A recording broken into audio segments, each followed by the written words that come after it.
السلام عليكم ورحمة الله وبركاته. ان شاء الله يا جماعة النهاردة هنوريكم ازاي تصلحوا الاطفال بلاتيم وتجيبوا جديد والجديد هيتكسر. لا، تصليحه سهل جدا وبسيط جدا. كل اللي احنا محتاجينه رباط بلاستيك او الرباط حتى بتاع علب الحلويات. وتجيب مسمار وتسخنه، طبعا تمسكه ببنسة او حاجة وتخرم كل خرمين قصاد بعض زي ما حضراتكم شايفين كده. ويكون لو عندك ابرة يفضل، هتسهل معاك عملية التصليح.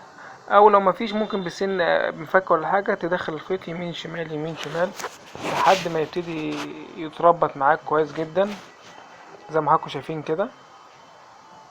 كأنك بتخيط قماش او بتخيط بنطلون، بس ايه بيبقى فيه شدة بسيطة كده بحيث ان انت تجمع قطعة البلاستيك، قطعتين البلاستيك قصاد بعض. بنبتدي كده واحدة واحدة، بنقيس معانا ونقطع ونعمل خية كده عشان البلاستيك او الخيط بتاعنا ما يخرجش تاني لما بنيجي نشد.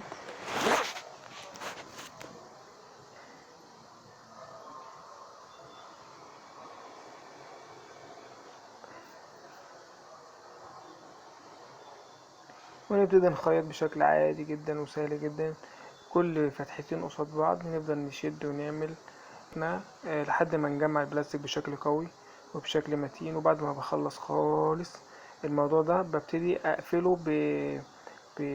بولاعة، عشان خاطر ده بلاستيك طبعا مهما ربطت ممكن يفك مني، فتلسعه بولاعة كده بحيث ان هو يقفل كويس. وان شاء الله بيبقى متين وكويس جدا.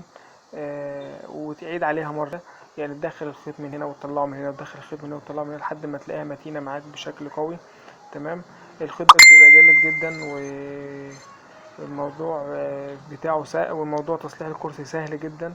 وان شاء الله باذن الله لو عندكم حاجه في البيت سهل ممكن مكسوره او كده تجربوا فيها. ان شاء الله الفكره تكون عجبتكم.